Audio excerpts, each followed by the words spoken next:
Welcome to the 4th edition of the Nairobi Bookfest here at Alliance Française. In case you didn't know, Alliance Française gives authors this library to use for their bookish events for free. So introducing the event, featuring the renowned Kenyan author Yvonne Adhiambo Owuor, with Gannett, Olwodj, Olunya, Kenyan writer, literary scholar, and cultural consultant, Kobuthi, a Kenyan writer, analyst, and commentator on socio-political and literary issues, and Kabubu Mutua, a Kenyan writer, shortlisted for the Peters, Fraser, and Dunlop Queer Fiction Prize for his novel manuscript, When We Believed in Paradise. 3 generations discuss how the social and political climates have shaped Kenyan storytelling over the years. Welcome. Afternoon, folks. I read this book when it was launched. I think I was at the launch when Yvonne wrote it. And perhaps a question, but also the book begins with Odidi. Yeah, the book begins with Odidi, and we see him running, stumbling, dying. So, why did you begin the book with death? How's that for an easy question? Why did I begin the book with death? So, by the way, hello everybody. It's lovely to see so many of you here and to see dear and beloved friends and those who keep me, I guess, honest as a writer. Some of those I've been avoiding because I haven't finished the next book yet, but bear with me.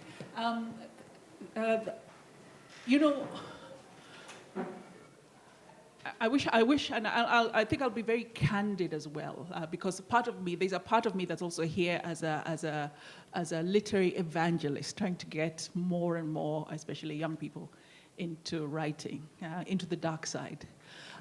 So I'll be candid. I could lie and say that I planned it that way. I planned the opening scene to culminate in this particular death. But there's a thing that happens when you're in the anvil of the art, you're creating, where a character starts to guide you, or a scene starts to inform you about how it's going to unfold. I'd wanted to write a completely different book entirely, and actually the first version I ever did of Dust, when I presented it to the late Binyavanga, he was kind of like also, one of those who kept me. I was very vulnerable as a starting writer, and I needed his kind of approval. And so the first version I ever gave him, he looked at it and said, "Yvonne, this is shit." So, so you can imagine having to go back. And so there were 3 things he taught me. He told me in that particular moment. 1, characters have free will. 2, get the hell out of the way of the story. And it's not just characters that have free will, but also the story has free will. And then the 3rd one is trust the process. So in the revision process, as I was struggling with this particular story, literally one day, and strangely enough, it happened I'd gone to Australia. I was running away from my place of work in Nairobi, and they'd invited me for an event, and I was there, and I was running very late for an event that I was supposed to show up, and I jumped over a butterfly. And it's very interesting that it was there in Brisbane that that first scene that you see of Odidi running, and you'll find a butterfly showing up there also in that particular scene. And what is amazing, I literally woke up at kind of 3 a.m. with the vision, because it was so compelling, the vision of this character running. And in the idea of letting the story lead you into the place where it wants to go, to my own shock, that first chapter also ended in death. So it was as a surprise for me as it is for the reader, I guess. When I read this chapter, this is just my take, and I'll open the floor to Gannett, it reminded me of of Albert Camus, in his essay Myth of Sisyphus, the grappling of death, but also suicide as a philosophical issue. So, and tying it to the Kenyan idea of political and economic social issues is, I got this impression that my existence is, I grapple with suicide because the Kenyan state itself by design is is a suicide trap. So, you can see this young man who did with so much potential, but it's almost like we choose, it's almost like we're constantly choosing, this hip hop song, 1,000 Ways to Die, pick one. So when Odidi is grappling with this thing, and you can see him, his family, not just grieving him, but grappling with their own death in different kind of ways. I think it got me thinking, how do other generations think about this? How do I think about this as a millennial? And I know, Gannett, Gen Xers, how do you grapple with the idea of suicide, but also living in an ecosystem where the fundamental story is suicide? So we call it murder, extrajudicial killings, but it's almost like being in that space you're a project of suicide. I see. Oh, Joe, that's intense. But it's also true, isn't it? To be honest, the book Dust came from the Kenyan post-election crisis. But it was also very personal in that, for me, in 2007, 2008, was the awareness, the consciousness. I think I became truly Kenyan then, only because caught in that madness and that sense, and that kind of a landscape of a lot of dying and loss. I became very aware that I can lose my country, and it's a death. I remember going, so part of, and these kind of energies that inform, and I'll get to the point that you're raising, was around that time, I'd been sent on an assignment to Dar es Salaam, and there were Kenyans our Kenya Airways plane landed in Dar es Salaam, but there were other people from other countries. And I remember the Tanzanian customs or whoever, immigration people, boarded the plane and then asked everybody else, and they deliberately said, everybody else who is not a Kenyan, get out first. So we ended up, all of us Kenyans, and our country's burning, and we're sitting there in the plane looking at one another, and then we're allowed to disembark. And the immigration official spent the next 10 minutes haranguing us, bullying us, and there was nothing we could do. That whole thing, mnaleta fujo hapa, that kind of thing. And there was nothing you could do. And I was struck in that moment by what it means, and it's something I'd not been conscious of before when it happens to other people.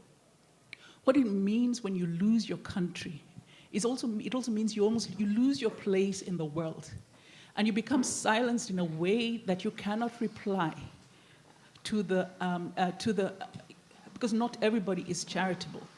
But I remember, you know how tears sting in the back of your eyes, but my soul was raging. I saying, we'll get our shit together and we'll come back and colonize you.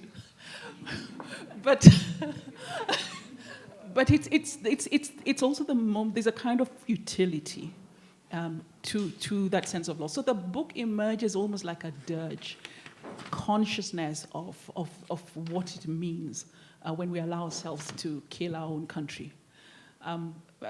Just a very brief anecdote is that during the time of the madness, the late Binyavanga gathered 8 writers, 8 of us, and we went down to Eldoret at the kind of epicenter. We were mad because we were the only 2 cars on the highway. We should have asked why we were the only 2 cars on the highway. And I went to the epicenter at Christ the King's Cathedral. And it remains very emotional for me because the face of exile, the face of displacement was never my Kenya. And it was right there. And we were the first people who had arrived from Nairobi. And the people who had gathered there had only gathered there because of the late Bishop Korir, who had gathered them armed only with his rosary. But there was so much. And I'll say we also passed by the place of the burning church, the Kiamba place. But it's very interesting, the story of that place, the story that we hear, was completely different from the story that was the official narrative. And it was a story of loss and grief of 60-year-old loss and grief and displacement. You talk about the death, the inheritance of death, the inheritance of loss passed down to generation after generation. And part of the death making in our country is our desire. We love silences. We love to say accept and move on. But I promise you, there's no moving on to the demons and the things that we bury. And they come back not just to haunt us, but to kill us again and again and again. It's more than you said suicide. It's more than that. It's the unbearable companionship of ghosts, of unresolved ghosts. I don't know how, but I love the generation that's emerging, the DGAF generation that have emerged, because they may be the ones with the courage to perform the exorcisms that will release us from this web, this death web here. The idea of death. Now, for me, I was telling Yvonne earlier, I'm a teacher, so the first thing I do when I'm asked to chat about a book is go back, look at reviews, see what people are saying, remember what I think. And today I looked at 2 reviews.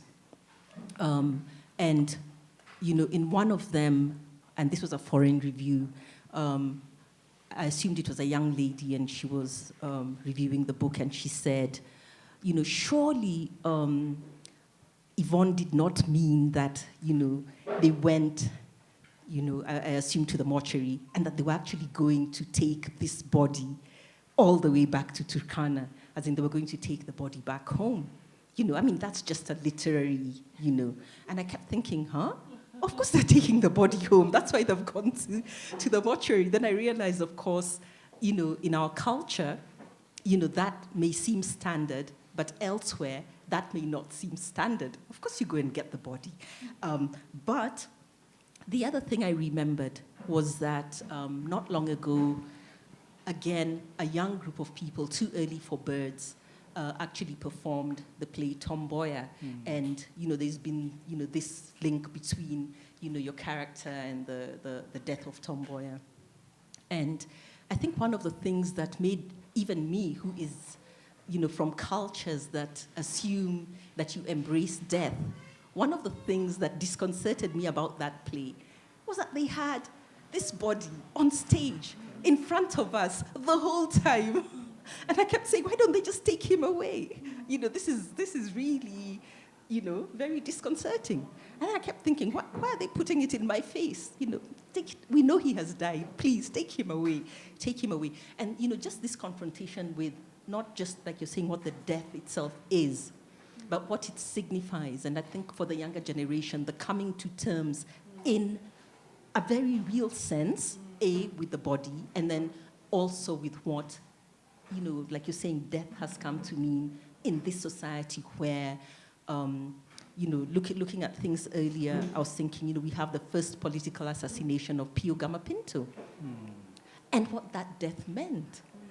And, if we do not reckon with what that death meant, how then do we reckon with what Tomboya's death meant, or what Odidi's death therefore means? And, that whole cutting off of the intellectual opposition early into independence, what has that meant for the country in terms of where we find ourselves now? Do we think about it enough? Do we reflect about it enough? That if Pio had not been cut short, we might have had a totally different history. We might have had a more balanced history. Yeah. So sometimes it's these gaps, and like you said yourself in that famous sentence, these huge silences that the younger generation are now, unpicking in the memories, that we begin to reckon with. Yeah. I don't know. That's just a thought. Yeah, very true. So I remember 2007, I was around 7 years old, and I'm from Ukambani. So we were sort of insulated from the old violence. So I've been thinking about death as sort of this thing that our country tries to use to bury its secrets. But then, Yvonne, you say in your book that death does not keep its secrets very well. They'll always regrow back and again. So death is sort of this thing that sort of makes us come back to our senses, and the ghosts come back again and again to haunt us and to sort of give us clarity on what has been and what should be, what our country should be. But again, it's almost as if the idea of the country and death, they are almost the idea of the country and death are almost like two polar opposites. The country, for the good of the country, want to bury, but the death is totally against it. It's these things are going to come back and again in the future. So yeah. No, I think it's also this. I think there are a couple of realities, I think, in terms of the issues you have raised. Number one, none of us likes to confront the reality that we're going to die. We're going to die. And my own kind of quest, because death used to terrify me, quite frankly. So what I did was I took myself to a hospice. I got trained to be a hospice caregiver, to meet the thing that scared me the most, and meet it in the place of human transitions. And I had the privilege. It was such a privilege to be in the space of accompanying our fellow human beings as they transitioned. And one of the exercises, when I do some of these writing exercises, very rarely, but when I do, one of the most transcending exercise when we're being trained as the hospice caregivers was writing our own obituary. And it was very, very visceral. So, and you write it. I wrote it. We regret to announce the death of, and you put your name, Yvonne Adhiambo Owuor. And I think that was the first kind of shock. Oh my goodness, it's going to happen. Then the next thing was you write a whole lot of things, and then one of the statements was what she regrets not doing. And that was when it was the first time I realized that I wanted to write. Because that was the moment where I burst into tears, when she said she regrets, and I wasn't right, I was about 26 then, I was in Cape Town doing all sorts of other things. She regrets not writing. And that was the first encounter with the idea that this is what was lurking very deeply in my own heart. But coming back to that which you've said, the country. So the country behaves like us. We don't want to confront the reality that death is a part of our lives. But second thing is we weaponize. The nation and its politics has instrumentalized and also weaponized the death. They think that it's almost very childish in a very grotesque kind of way. They think that, with extrajudicial killings, that if you kill, the problem disappears. Yeah. It's madness, isn't it? Yeah. Things don't just disappear. It's a cycle. It's a cycle, and it's going to come back again in the future. Because your book, it traces back to Burma, the First World War. And we see things that happen, the ghosts of Burma and the First World War. They appear again in 2007, and we are sort of encountering Upir, and is why is this happening? But then it's because of things that really happened back then, and they were never sort of confronted. And it's also the story of the world. I think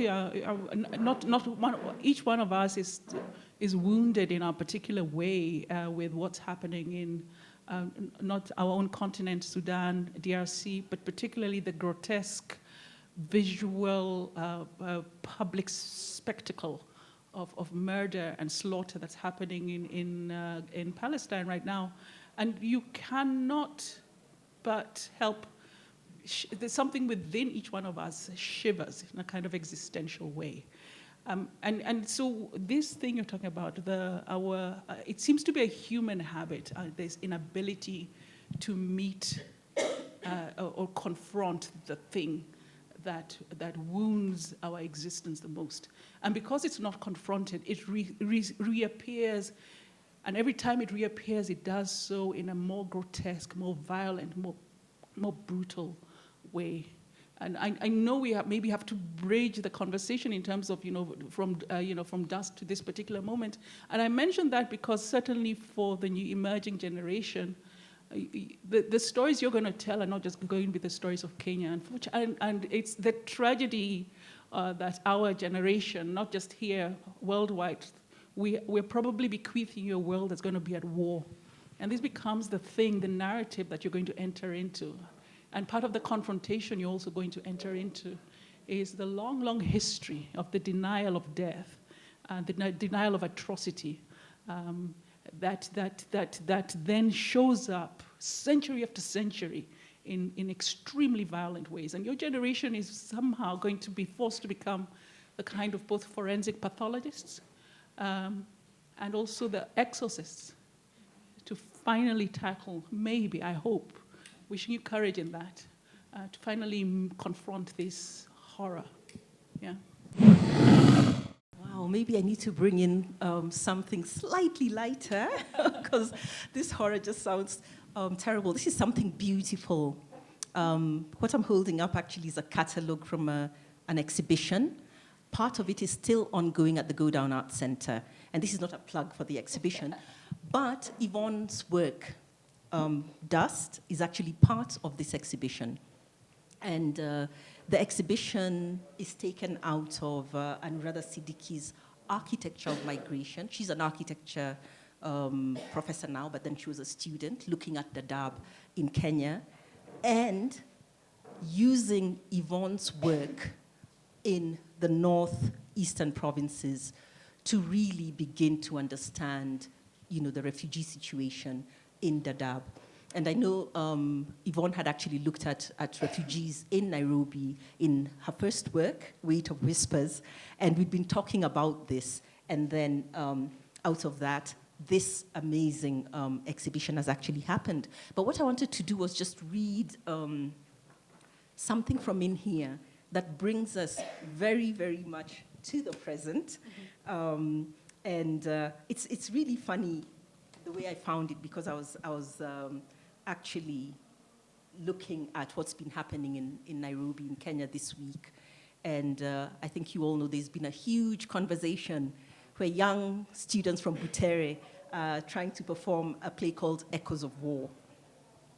And what they did was on the first night, because they were forbidden from performing this play, they got onto stage and they performed the national anthem. And looking at Dust, in the catalogue, this is what I found. If I may read, these are Yvonne's words. To protect new post-independence citizen children, like most new Kenya parents denying soul betrayals, Nyipir built illusions of another Kenya, shouting out the words of the national anthem when he could, as if the volume alone would remove the rust eating into national hopes. I kept thinking of this line and trying to relate it back to these girls from Butere who are shouting out, okay, they didn't shout, they sang very well, the national anthem, trying to make a statement about Kenya today. And of course, they have not even read Dust. And now Yvonne taking us back to 2007. And I remember in 2007, again, another artist, Eric Wainaina's Daima, became the national anthem that actually, brought us out of the abyss.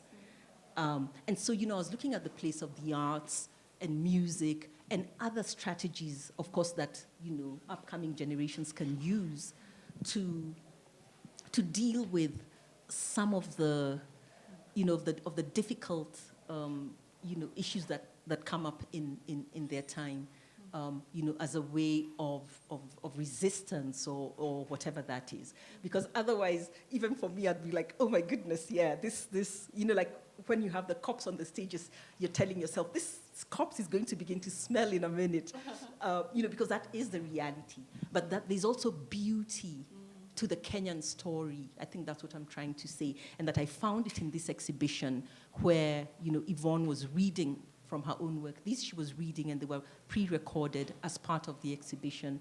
And where you found snapshots of the difficulty, but also of the beauty of a Turkana sunset, for instance, or the difficulty of getting water, juxtaposed with, a firm of architects called Cave Bureau, who put up, what's it called? The water, kind of tower as part of their exhibition, as part of bringing life to this desert. And I think Gannett raises a pertinent point. I know we started on the theme of death. We looked straight into the abyss, but I think there's the privilege. I call it having traveled to most of the countries of the world. I boldly now wear what I call my Kenya privilege. We are custodians of some of the most exquisite, not even some of. Maybe now this becomes very parochial, but quite frankly, when I say I've traveled to most of the countries of the world, it's no lie. I probably have 10 different passports with multiple visas. We are custodians of one of the most exquisite spaces in the whole world, and there is such immensity of a vastness of beauty, and maybe that is why the anguish. The inability to realize, to inhabit that beauty peacefully becomes particularly painful. But it's also that beauty that informs and absolutely exercises my own kind of literary journey. So even if we're looking into the abyss, to do so also from a place and a site of beauty. And you speak of the national anthem. It's absolutely lovely. I love the ending parts of Olympics because I always wait for the Kenya national anthem part, and then spend a lot of time on YouTube watching, reading the comments. What is this thing? So to always allow the beauty in, no matter what. Yeah, but I think also probably the question that I'd be asking us is, what is it in a national anthem? What is it about it? And I think, I'm thinking of, the kind of symbols that make up a nation, whether it's the national anthem or, as somebody called it, that tatty piece of cloth called the flag, and how powerful these symbols actually are, especially in a time of crisis. What is the national anthem, for us? What does it mean? It's a ritual. It's a ritual. It gathers the nation. In our case, it's also a prayer. It's a transcending vision, and it's a people affirming who they are, custodians of a splendid nation. Our justice be our shield and defender. This is the vision and the mission plan of a people, and it's exquisite in its simplicity, in the summoning of a nation. And the reminder that, we who are born into this place, this also is our calling, our purpose, if we awaken to it. And you can reject it as well. Yeah. Add something. So the national anthem is sort of an affirmation and sort of a remembrance to the blood that has sort of been spilled and the things that we should do to sort of avoid that because we are like one, we are sort of like a nation, and we are there's no one else. This is one Kenya, and we are not getting another one, But I think that's what makes this book so exciting for me, because then Yvonne introduces that whole question of who owns Kenya. And who is that? Was he Morton who comes to retrace his father's footsteps to look for home, to look for his inheritance, to look for Wothogik, which just means land's end or journey's end, or Mwisho Alami in Kiswahili. And I think, just preparing to come for this chat, I found this copy of Old Africa, which my daughter over there bought. And in this particular edition, there's one of the articles is Tragedy on Lake Turkana. An expedition to Lake Turkana in 1934 ends in tragedy. And after this, you actually find, and it's by David Coulson, and you find, the explorations beginning back then, but also the ownership that, people come back. They try to find where, their ancestors have gone before them. And, if you're thinking 1934, we're thinking not Kenya as our Kenya, but a different Kenya. And so, who owns this space? And, for you find everybody, going to this house. And finally, that's the denouement of the novel. But I'm thinking, what is it? Who are we? How do we own this space? How do we live in it? Whether it's, with our colonial past and continuities, with new formations of Kenyans being thrown in to a space where we're supposed to cohere, and where I think 2007 for the first time showed us that might be we do not really cohere in the way that we thought we did. But what did we do after that in terms of going back to actually see or reflect as a nation as to what it is we want to be going forward? Did all those things happen? I don't know, this book actually throws up all those things for me. I don't know if you want to comment on that whole going back to Turkana as... Actually, more than going back, I think more recently I've been thinking around, there's another layer to Turkana that informs the Kenya story that we haven't really gotten into. That you've got 30,000 years of Kenyan history. Let me tell you, okay, let me go back a little. So in the space of all these things that are happening in the world, the new historical shifts, looking at what China did, one of the things China did was to remember that they were not just a colonial, they were not just a post-colonial country. They remembered that they were a 5,000-year-old civilization. And the reality is, even just because Kenya, and I don't know, was it you, Joe? Somebody said it once. Just because Kenya called itself Kenya it doesn't mean Kenya did not exist, did not pre-exist. And the idea of we've spent so much time centralizing the violence of the invasion of the British migrants. As you said very deliberately, violent migrants who came into the space that already existed. And we sometimes and it was brutal and it's violent, and a lot has not been done in terms of dealing with atrocities. But then, because of that violence, sometimes we lose sight of the fact that we're probably a 10,000-year-old nation. And perhaps that then would be another conversation, maybe not here, to have with an emerging generation. What would it take if you suddenly understood Kenya as a 20,000-year-old space that has had many names and many forms? What does it do then to your own imagination of who you are and to what you belong?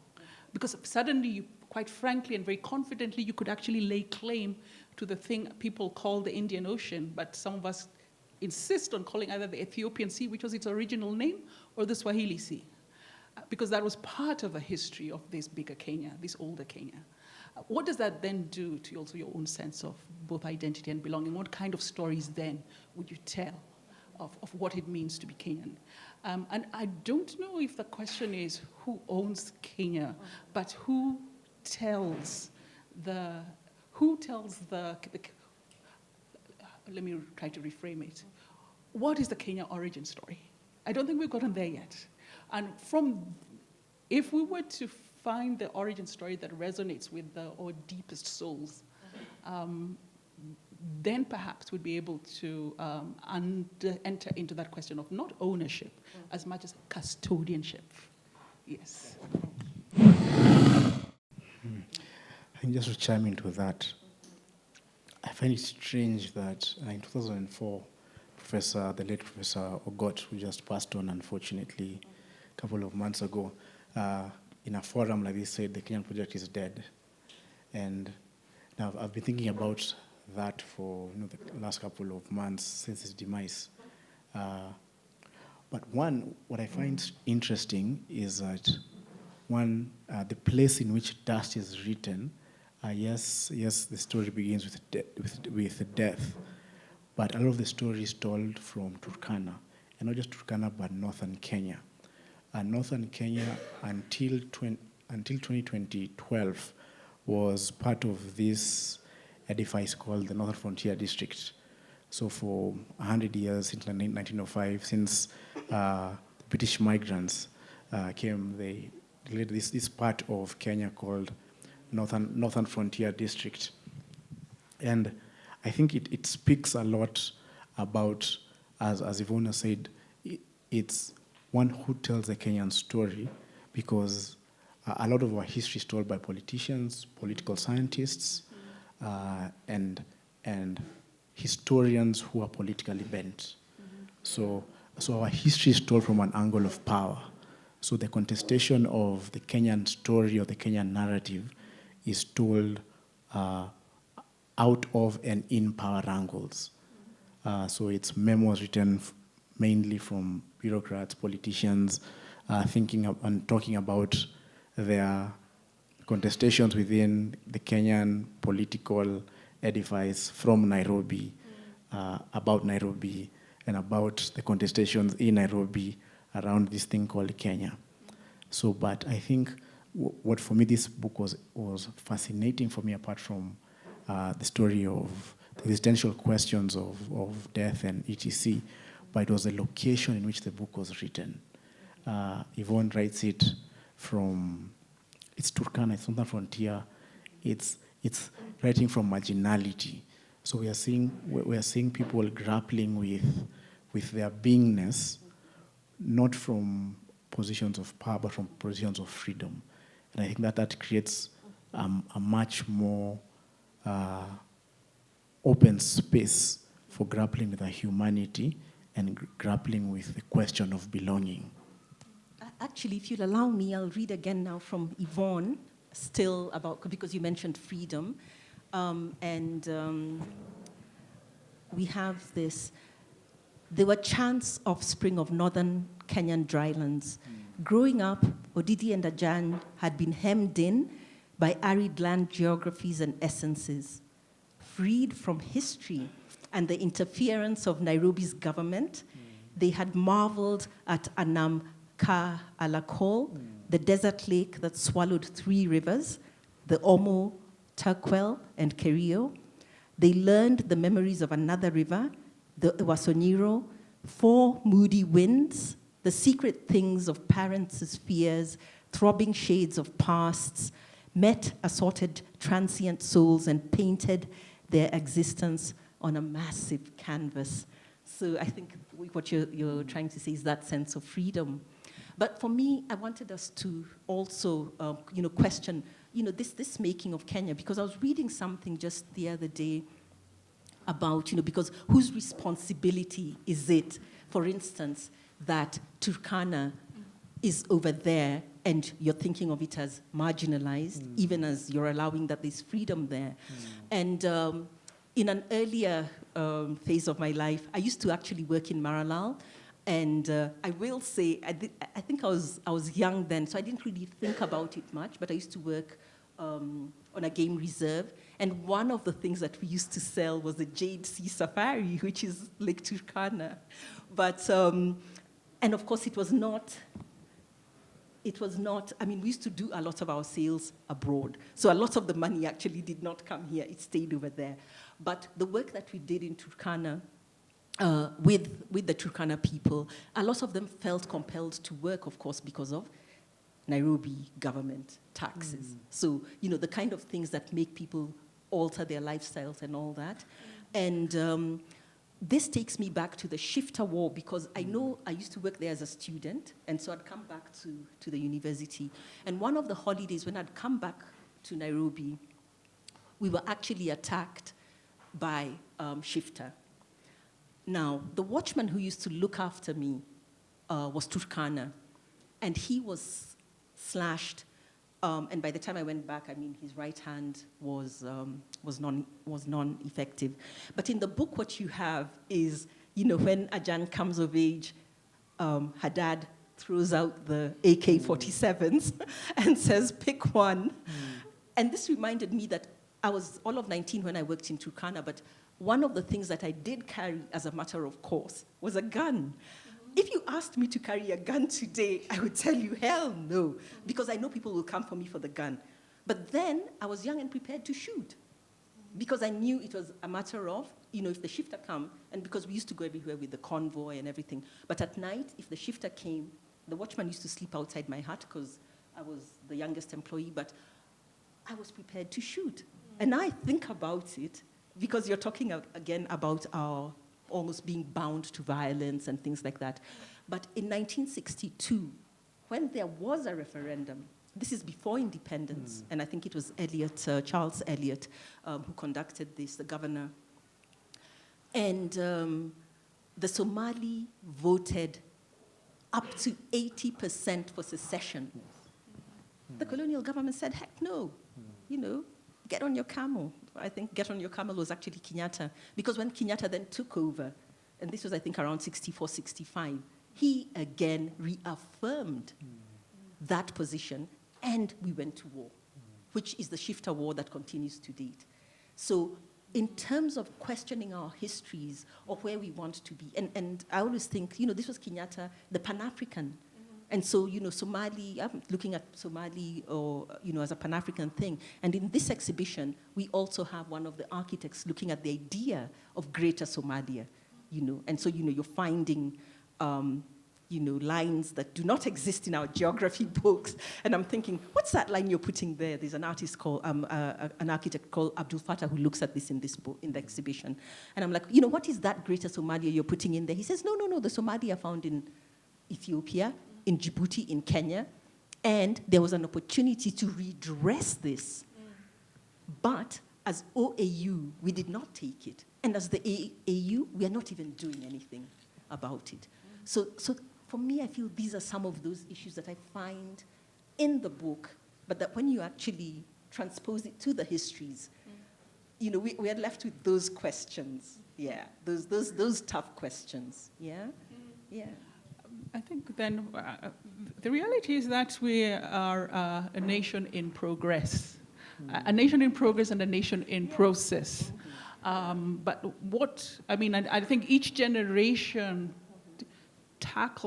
meets and tackles and addresses or does not address the questions that emerge in their particular time.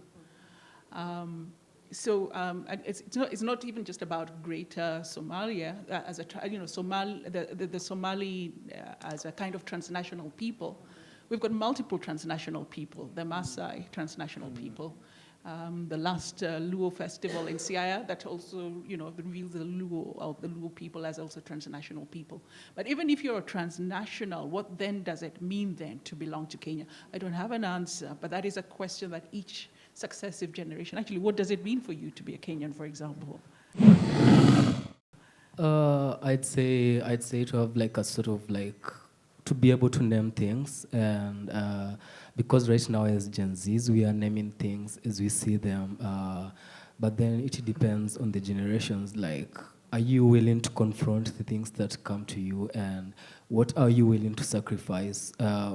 Yeah, I think it boils down to just naming things the way they are, yeah. And I think more than naming things, that's now to the Gen Zs, is that you were able to, I think for the first time, the way that your generation wore the Kenyan flag. There's a way in which it was almost like not just, it was not an accessory, it was very much a part of the being. And also the tragedy, and unfortunately, that you said what you're willing to sacrifice, it meant you also had to sacrifice your lives. Yes, yes. So there's an incredible stake to what does it mean for your generation to be Kenyan. Yeah. So I remember before 2020, 2020, last year was 2024, right? 2024, 2023, before there was a long period of silence. We had Uhuru's regime when he was president for 10 years. And we were silent, but then things were sort of boiling slowly. And then they sort of culminated last year. So I think as Gen Zs, we were sort of coming of age, and we were seeing things are good, but then all of a sudden we come face to face with these leaders who are who are used to the silence. I think there's a bridge between us, the Gen Zs, and those leaders who are used to the silence, and then they are sort of thinking that they are going to sort of work things their way by using that sort of silence, and then we are Gen Zs, we are not used to that. So we are no, this does not make sense. So we are not corrupted. That's what I'll say. We are not corrupted by the things that corrupted them. Yeah. You're not caught up in the illusion of the house car and the dog called Chichi. Yeah. Because I've been going through I've been going through TikTok and I've been seeing these black and white videos of Moi, people dancing for him, and there was this sort of complacency. There's this sort of complacency. It's as if we are living. It's as if those videos show people living in this dictatorial regimes, and it's no, this does not make sense. This is not making sense at all. And yeah. Now that I remember Joe, I used some of Joe's words when I was invited to do a TED talk. I actually, featured you're millennial, yes? There's this quote that you had given me. I'm not going to say it too very well. We had this conversation of what does it mean to be Kenyan as a millennial, just a couple of years ago.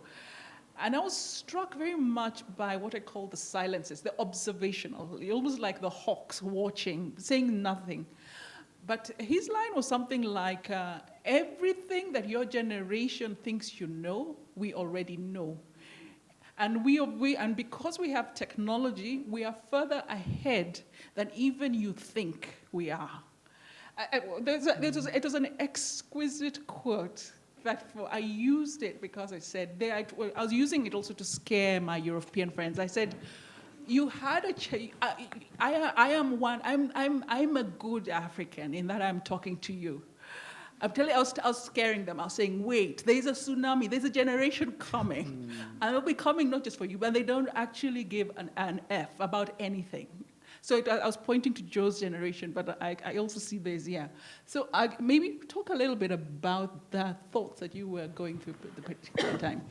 I would say the youthful sense of how the hell these adults behave like this. It was, seeing, pictures of, like I said, pictures of people dancing for the president. I remember once I was in primary school and the whole day, we didn't have class the whole day because the president was passing.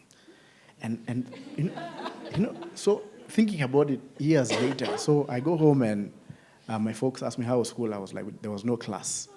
And so because the teacher said the president was passing and we were just in the field waiting for the president to pass and to sing for him. And it was to the dismay of the head teacher was that the president did pass, but he didn't even stop. He waved. So I thought about it years later, and I was thinking, what was wrong with my head teacher? We needed to be in class learning. So I think it's that's the sense of there's a sense of older generations. Even as a millennial, we have a sense of normalized absurdities. The writer Kalundi Serumaga says if the crisis of the African bourgeoisie or the middle class, as long as a few people believe in it, it doesn't matter how absurd the idea, everybody's going to buy it as a normal state of living. So I think, and I think part of the crisis of our political economy is creating opportunities for sobriety to come out. One of the absurd things, listening to some friends with what's happening in America with USAID, is everybody's in shock and is upset, but that's for us. That's good for us. It means now we can reimagine what civil society looks like, but everybody's shocked. So that's a kind of normalized absurdity because we've been stuck with log frames and writing donor reports. But it means now we can reimagine what the third sector looks like. So I think the crisis here it's painful because it's a crisis of privilege. Privilege within a kind of post-colonial reality is extremely absurd. So, and I think what Kabubu is saying is that the guys who are dancing for more in those pictures are left there with 1,000 shillings. 1,000 shillings, in a place where survival matters is a good thing, but you don't, here you question the absurdity, but the guy with 1,000 shillings, like, man, I have 1,000 shillings to feed my family, So my head teacher was like, maybe, would get leakage and our school would pass, this kind of, and more students coming into the school. So that's the kind of, so it's normalized absurdity out of privilege makes society absurd. So I think what Kabubu is saying is that for his generation, because the privilege of millennial generation is that we saw a kind of possibility because of the 10 years of Mwai Kibaki. Yes, there was corruption. Yes, there was that. But to some extent, he fixed the economy to the macroeconomic stability, etc. I remember guys were getting jobs out of campus. Again, so I came of age, seeing my elder siblings getting into a privilege that is absurd. But since it was privilege, you want to be part of this racket, kind of, as Fanon calls it. So I think that the privilege of Gen Z is that the failing political economy makes you guys even more sober because you can see the outright foolishness and absurdities of older generations trying to get 1 million people into a space where only 5 people can get into. So I think that's where I was coming from. Yeah, but I think I have to make a stand just before you reply, because I come from a generation where, and for me, I think I'm very conscious about the fact that we were nation building, because that was the story out there when I went to school. When the president passed, we wanted to go and see the president. This was the first when I went to primary school, Kenyatta was the president, and he was the first president of this new nation. And nation building revolved around the person of the president. If the teacher kept us in class and the president is passing, we would get out of that classroom ourselves and go and stand by the roadside, even if we waited the whole day, and even if we just saw the tail end because they went so fast. Right. But it was a great bonding moment even for us. We'd go back, we'd talk about it for a week, how the president passed.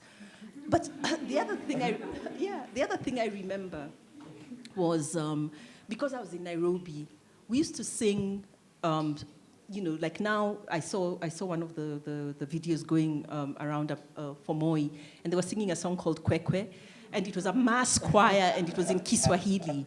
Okay? Now, in my young days, we didn't sing it in Kiswahili, we sang it in Kikuyu.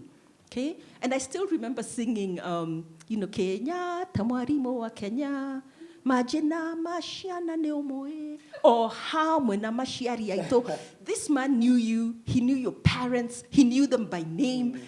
It was huge. I mean, it really was huge. And, there was a sense in which language now just wrapped it up, because, of course, then there was a saying then that, Gikuyu is the national language. So that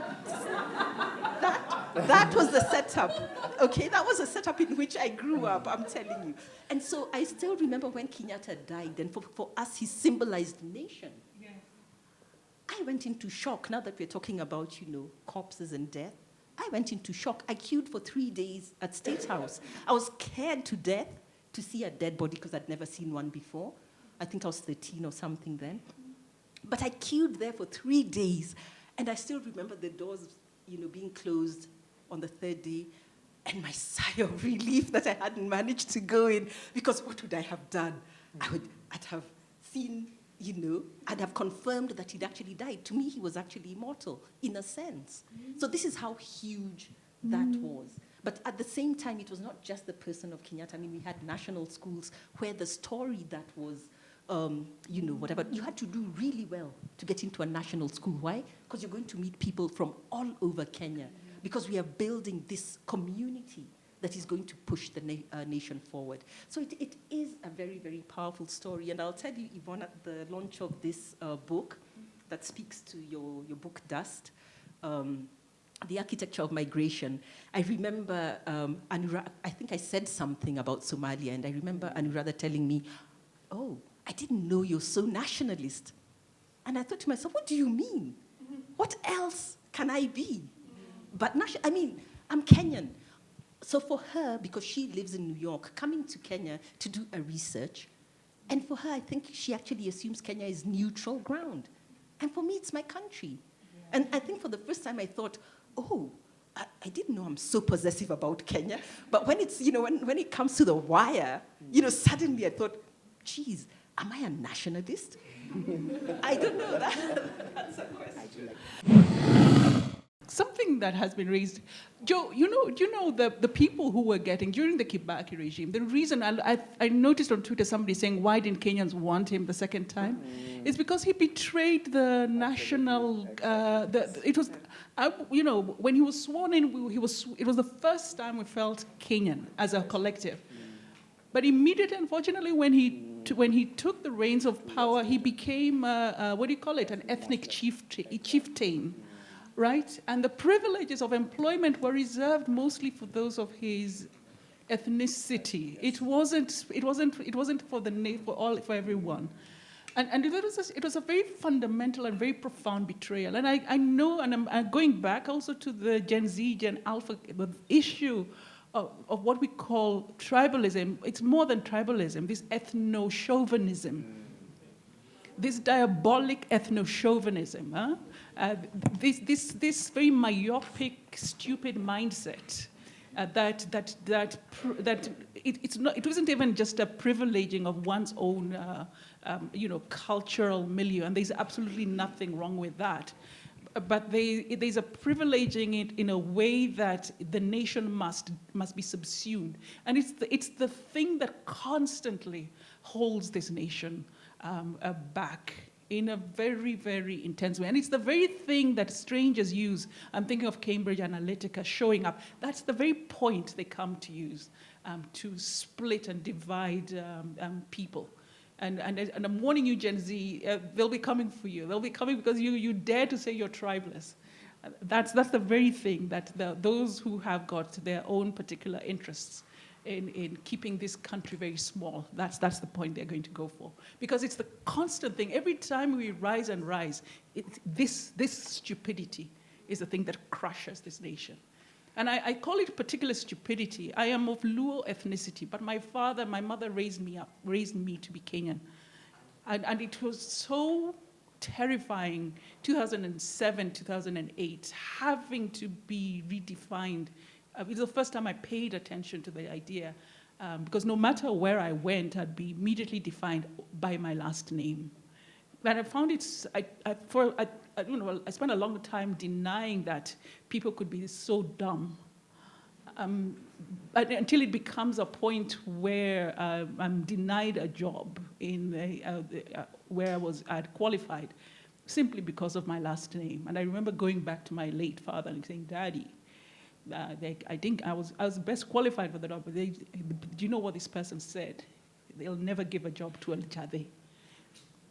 And that was the first time I said, okay, fine, Yvonne, you're going to have to enter into your Luo identity without losing your Kenyan identity.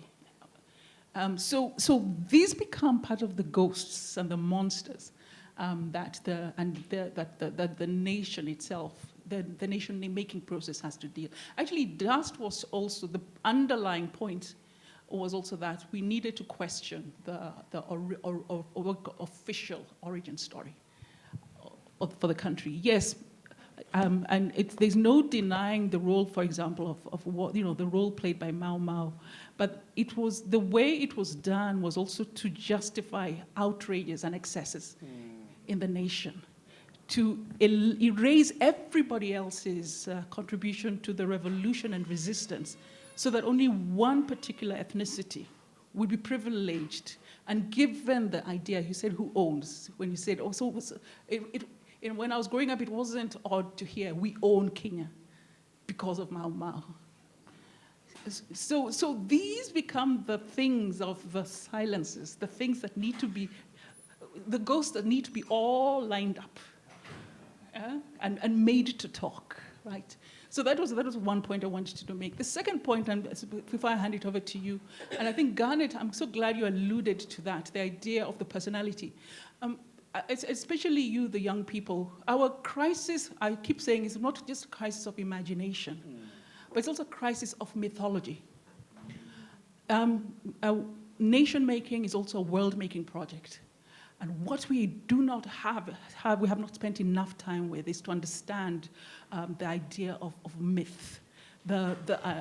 We used to say, we're an island of peace in a sea of turmoil, of chaos.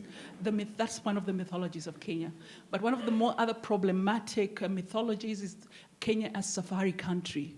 Whose safari is it, by the way? There's a reason why it will always, So under that mythology, and to be awakened to that, the mythology of the noble savage, of paradise lost, of landscapes without people, right? But myth making is also a very deliberate process, and we have not done enough of that. And that's also that's the challenge also I'm going to put out there for the emerging generation of writers, of filmmakers, of creators, that you, among the other things, and it's a difficult task, it's a challenge to also make yourself myth makers. So I think with that, maybe just to open up also for people, if you have questions, ideas, and thoughts.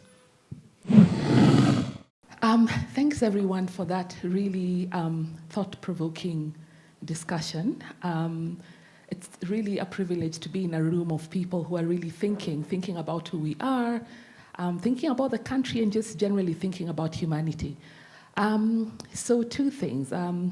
One is a comment, now that we've mentioned Mau Mau and we've mentioned myth making. I'm working on a project of African historical fiction for children because I realized there's so much we don't know, about our history, so little is written. I think more Africans and more Kenyans really need to write so that people have access to information about who we are. So when I think about Mau Mau, for example, the idea of we fought for this country and we own the country, a lot of that comes out of, that is a story that is told, but there's so many other stories. And working on the project that I've been working on, there was so much resistance, the Kisi resistance. What price did they pay for fighting? What happened when, say, Kikuyu prisoners were taken to Nyanza, and then the people in Nyanza would free them, free them from these people. These are all stories that have not been told, and people resisted and did so much more wherever they were. But, the danger of a single story, just to refer to what Chimamanda said. So it's really, really important for people to write and look at our history and let people know, and our children know that, there's so much more to who we are. So that was just a comment on the myth making. But let's write more. Now my question is just about dust, and maybe in the context of all what we have discussed. I mean, maybe it's a trivial question, but I read the book and I always feel like, I read it a while ago, and I always feel like I need to go back to it and read it a second time, a third time. And now that you're here, I'm going to ask you, the idea that I had as I read it, I felt like Odidi represented Kenya. That was how I saw it. And I'd like to ask you if that is actually the case. And I was grappling with, they were not going to bury him until his mom came back. And what was that about? Do I need to go back and read the book again? And, did you do that? Or is it just my own interpretation of it as I read the story? Mm-hmm. Thanks. Thank you. Thank you for your comment and also the question. I'm always struck by what a book does to the reader. And I think the power of a book in what it offers to the reader is very different from what it suggests to the writer. So sometimes, a lot of the questions sometimes I sound very intelligent when I'm speaking about dust, but it's also because of what I've received from the audiences. So I might borrow that idea as well in a totally different setting. But I'm always struck by how a story travels and how it speaks to the individual reader. So I hadn't paid attention to that, but maybe it's also something that I will pay attention to. Yeah. Okay, thank you very much. I'm a political scientist, and I'd like to ask a question on the basis of the past, present, and beyond. And this goes to the Gen Z. I think for us to come up with some comprehensive, as you said about the ghost, we must know our history. And if we start looking at what you said, Pioga Mapinto, J.M. Karaoke, Robert Ouko, all these things that have happened, the majority of these people who actually in that ecosystem, they have passed away with all the information. And so the information is buried. And I talked to my kid who is actually amongst the Gen Z, was born in 2002. I asked him, what do you know about Kenyatta? What do you know about Moi? They are so blank. There's nothing they know. They don't know anything about, if you ask them, do you know about the dictatorship? Do you know history of Ida, how she was chucked out from Kenya High to the Ministry of Education and then chucked out from the house? They don't know anything. Who are the sacrificers? Who did what? You see? So I think for us to discover ourselves, we must know our past. And that past will actually the ones that's going to define the future. But if you don't know our past, it's very hard. And it's a time bomb, because the Gen Z might come fighting for change, and then without any knowledge of where we were and where we want to head, we can just go to the wrong direction. So I really wanted to get from you, Yvonne, to tell us, how are we going to get that history? You know,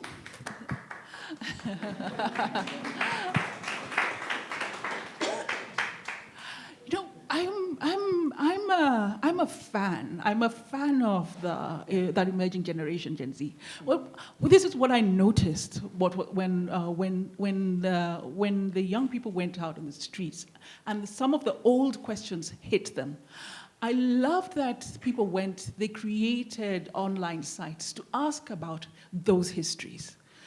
When somebody said we'd been here before, then somebody said, how was Moi? They asked. And there was a whole thing around that. I'm not worried about Gen Z or Gen Alpha, because they are the generation who are asking the questions. Do you know what our generation did so terribly wrong? Was to remove history from the school curriculum, where this information should have been packaged and delivered, and which was the case. I do know it was a very intentional thing, and these were linked to some of the World Bank policies of gutting the core part of our education processes. Why? It's exactly what you said, are people who have no sense of their history or the depth of their own rootedness can be led and can be made driftwood to go this way and that way. People without, and the power of history is that it forces you to have a kind of a critical sensibility, a mind that looks into not 10 years, not election cycle 5 years, but you're looking at 1,000 years, 2,000 years. I think it was an act of treason, actually, to take it out of the curriculum. And I do not blame Gen Z or Gen Alpha for not having access to that. But I've also got great confidence in their capacity to look for that information and to use it for themselves. If I may add, I think I wanted to add to that comment because I'm a teacher and I teach young people. And sometimes you ask them to read a book because, the lady next to you just said, we need to write more. When I ask them to read a book, the first thing they look at is the size of the book. And, is there an abridged or fantastic summary, that they can access on their device? And these, we can laugh about it, but then you come to the exam, and that's where, the proof of the pudding is in the eating. You can see the gaps. And it's not that the information is not available. And you cannot, chew up everything for somebody and then force feed them. A lot of the information is out there, but you've also got to be curious. You've got to go and get that book, and you've got to go and read that book. Now, just walking around the stalls, up there, Nuria, especially Nuria, Prestige, those histories are in those books. And, unfortunately, there used to be a saying, which I thought we had lost, 3 decades ago. If you want to hide something from an African, hide it in a book. But these things are there in the books or in whatever form of device that you want to access it in.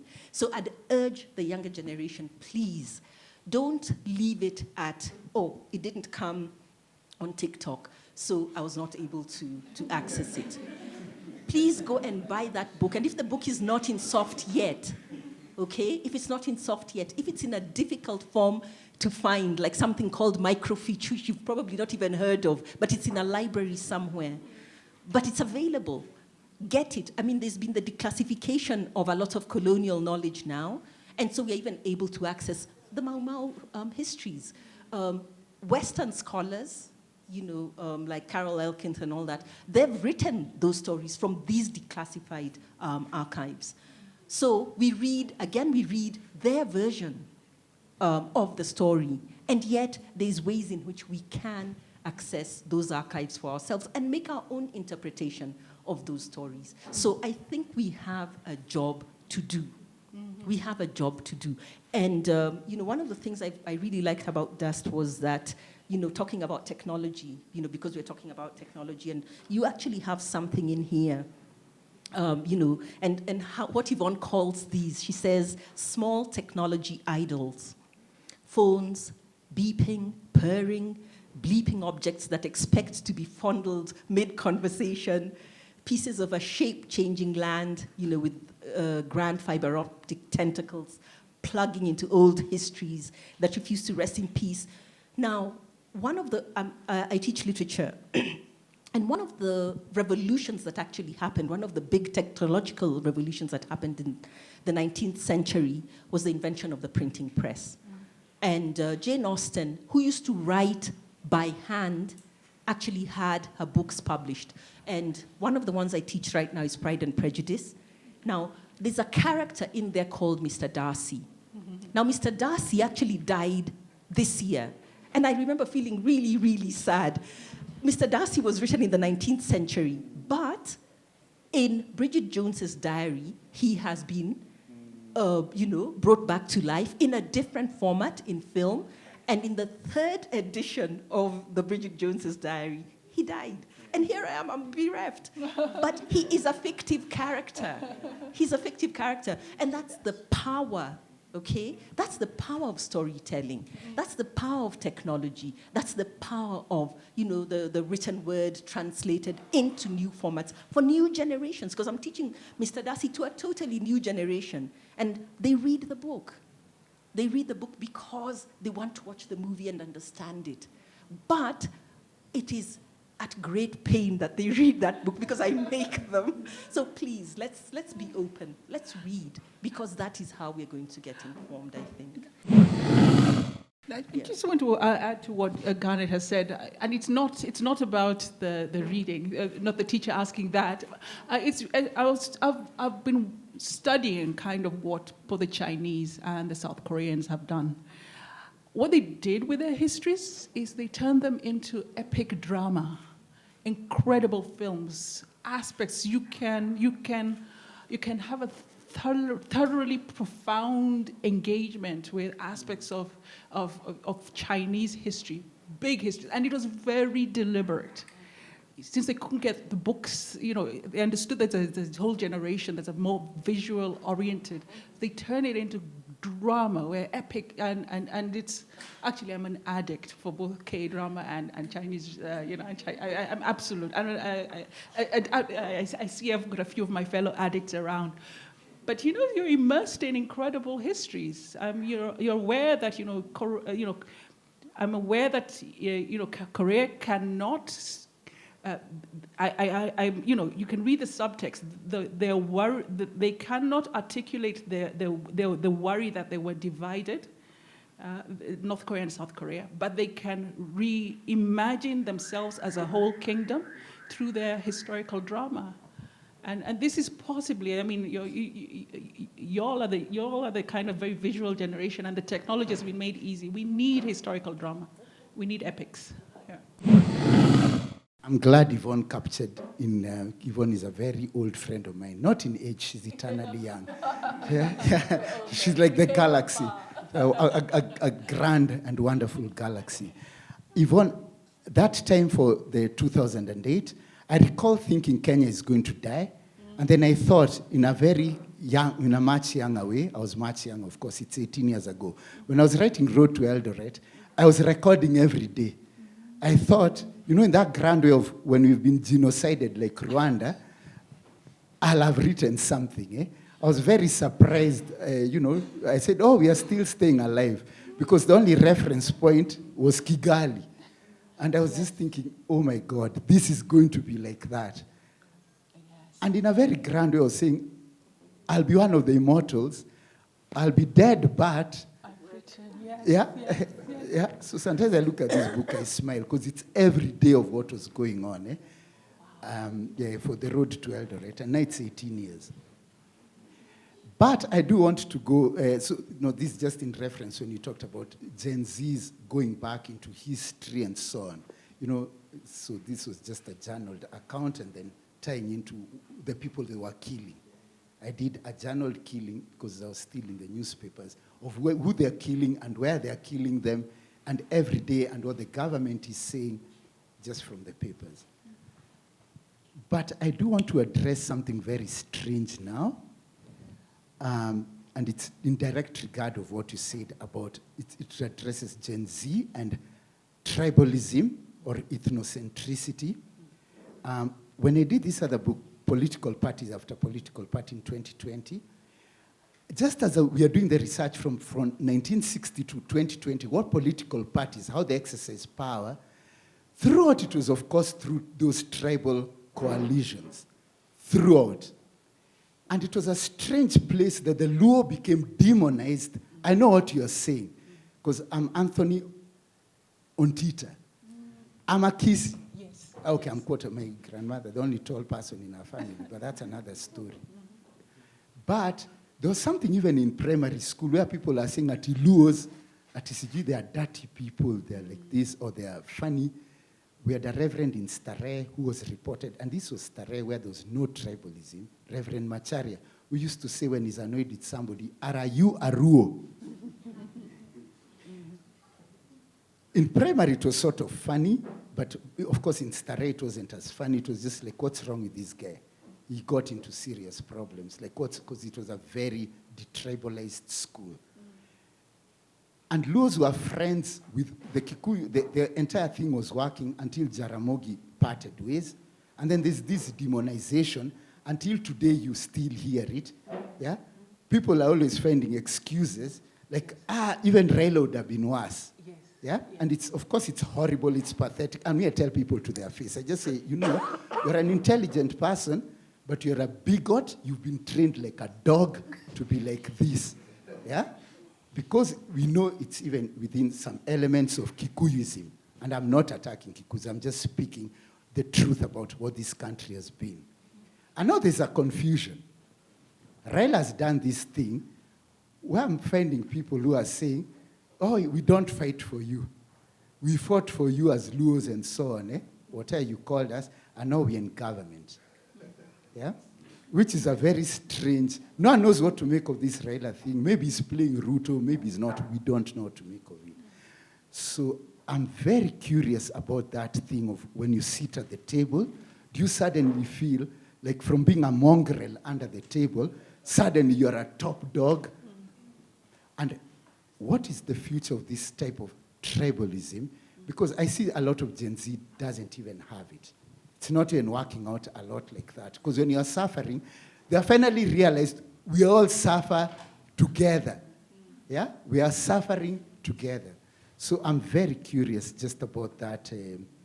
Are we becoming, is there a generation that's truly tribalized? That's the first question. And the second one is, of course, about, feeling like, oh, are we back in the banquet? Are we sitting with the goblets of wine in terms of ethnicity? Thank you. Hi, everyone. My name is Nadia, and I'm very grateful for this conversation. I think it speaks to this practice we all have of naming our ghosts and our vices. But I'd really like to pull on what Joe said about sobriety, this very delicate, audacious thing of sobriety. As somebody who makes myths myself, I'm always trying to look at things clearly. And if I ever was to project a future of the world with Kenya at the center, it would be like town on a Sunday. Like walking here, I'm just like, this place is not, it's beautiful, there's less stress, it's calm. Like the groundedness and excitement I feel in town on a Sunday is where I'd start my myth. So I'm very curious, does the panel have any examples from day-to-day life, any kernels which they would use to build a mythology of a future?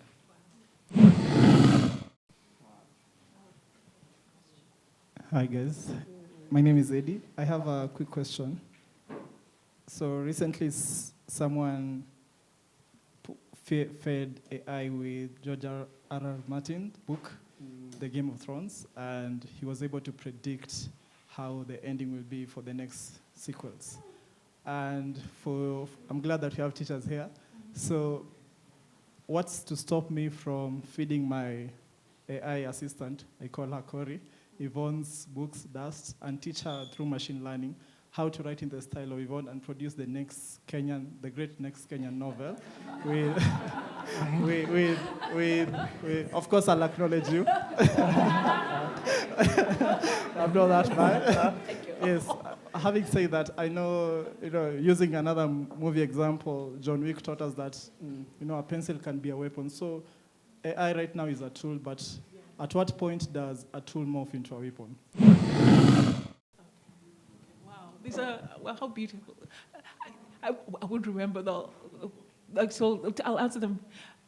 Tony, thank you for your insights and your candor. And maybe that's what our generation can do, to deliver to deliver the ghosts so everybody can stare at them rather than hide them behind closets and cupboards.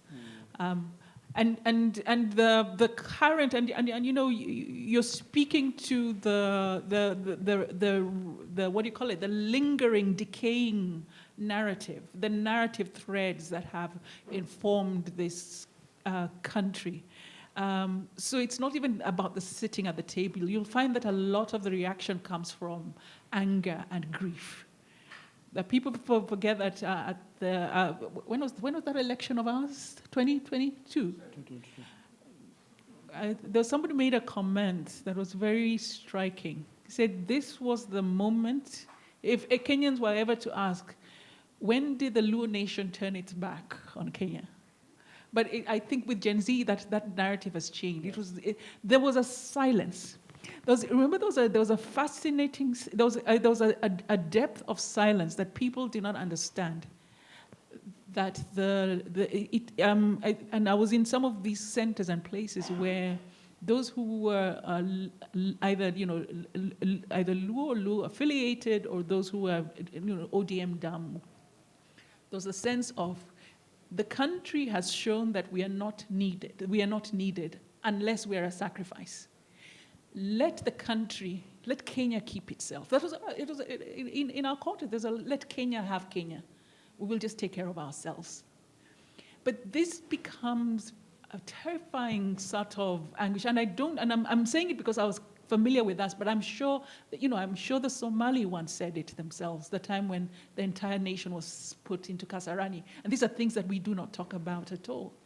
So when people are reacting from a place of both disappointment and grief and disillusionment, and a lot of that statement comes from, what are you going to do now? Then it's part of that soul searching we need. The country needs therapy. Kenya needs serious therapy. But so that candor is absolutely important, and that book you wrote becomes a very important archive in a moment of time. Nadia, I love that world setting, that setting in terms of that, the imagination of the world from a Nairobi Sunday afternoon. It's what a beautiful thing. And as a story nerd, I want to say, please write it or work on it, craft it, turn it into a film or song, something. Because I don't know if the panel would. Yes, I'm sure the panel would have some ideas about what kind of mythology to start off with, but this has to be a kind of collective process, and I hope maybe Harsita can be gently nudged into gathering story makers, and they don't have to be necessarily novelists, but people to imagine. It's a whole exercise, because it's a whole exercise of unmaking and unlearning, to reimagine ourselves as the center of the galaxy, and to write from that particular place. And has to go beyond imagination. It has to be kind of embodied. And when you start to walk around and thinking, oh, we are the center of the world, kind of thing, and not in an arrogant way. And we can write a story of the entire world from that which we have experienced here. You move in the world a little differently, but it's a process that we need. It's an exercise that people would need to undertake, and it will be fun to see what story threads emerge. AI. I'm also a tech nerd. I am fascinated by what AI can do, and of course, Meta already, transferred my books and my essays to train their machine, their machine. So yeah, you can already ask ChatGPT and all these others, write me a paragraph as if I'm Yvonne Owuor. And it does spit out something, except that, but I'm not afraid at all. As a writer, I'm not afraid at all, because there's a thing that's missing. It's like when you look at a perfect face, you look at a human face, the AI faces, some of them, of course, you've got 8 fingers, but some of the faces are so perfect that you feel there's an uncanny and an ease, something's not right. That's the same thing with the text. So the soul is missing. It might have the key elements, and in that way it's a partner, but the soul of it is missing.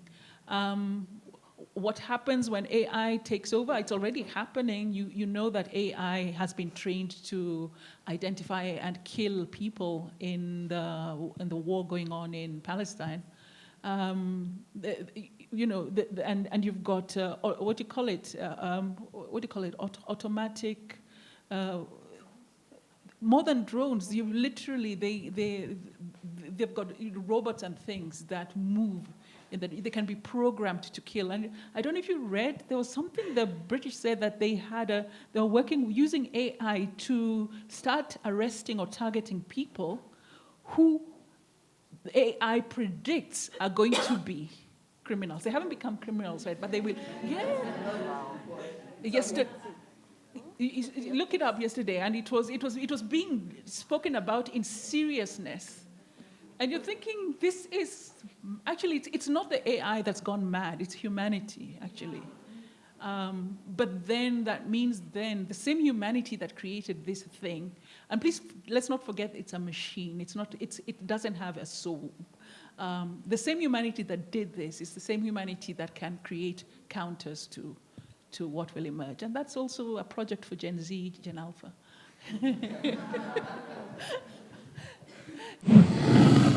I'm just going to say thank you all so very much. You remind me again why I write or why I enter into this space. It's such a joy to be able to engage and hear the questions and dream worlds in quiet ways together like this. I apologize to those whose questions I have not been able to answer, and I hope we can connect later on. Just a couple of things, and I'm going to be, I told you that I am a story evangelist, a bit like a Jehovah's Witness. When is the last time in that do you know story? Whenever I do, I sometimes do what you call a writing intensive, and it is an intensive that rings your very soul. I always start the session with the two questions, but I'm going to leave you with three questions. And I think Joe alluded to it. Question number one. And why do I start there? Because storytelling is about character. And you cannot write characters unless you yourself understand yourself as a character. So question number one, what does it mean for me to be human? Carry that question with you. What does it mean for me to be human? And there are variations to that. What does it mean for me to be human now? What does it mean for me to be human in Kenya? The second question is linked to it, and they go together. What does the humanity of the other mean for me? Right? They are, I wouldn't say too much about that. Please reflect on it, because it becomes the story, the thing that you carry, it also informs your myth making. When you're working and creating characters, unless you understand the characters you're working with, including the character of the villain, unless you understand what it means for them to be human, even if you're working with a machine as a protagonist, and what does the humanity of the other mean for that machine, your storytelling will lack that kind of energy, because that's a fundamental question that moves and drives us and undergirds even the work of the artist. I'm leaving you with that question, particularly Gen Z and Gen Alpha, you who have been entrusted with a great task of myth-making. You enter into that world by inhabiting that question. It's not a question you have a complete conclusion to. Aspects of the answers will come to you in unexpected moments. And just really, really thank you. And I'm really I'm quite excited for what's coming, because with the democratization of technology, I'm expecting films, scripts. I'm expecting real magic from our worlds. So just thank you very much. And I hope we can make it. Thank you for that. Kindly allow me to invite Alliance Française Director, Monsieur Charles Courdon, to give a vote of thanks. Thank you.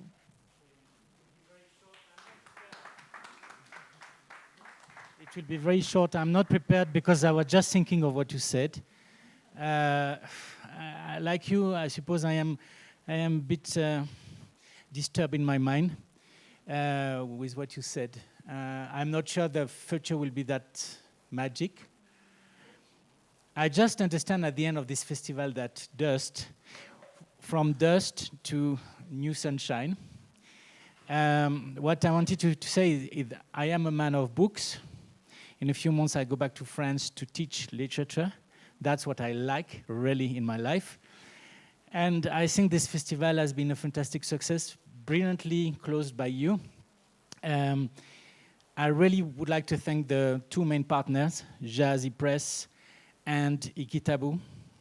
And a real thank to all the people of Alliance Française, of Mediatek, Denis, James, and all the other staff, and the people of our culture.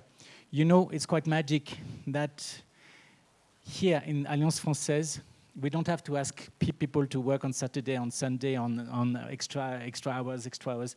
They just accept that what we are doing is not something monetized, as you say. It's not something that we do for business. We are non-profit. It's something that we do because we believe in something. And I think this evening and all this festival, we have been with human people, thinking that the humanity is still here, despite all what we see around us.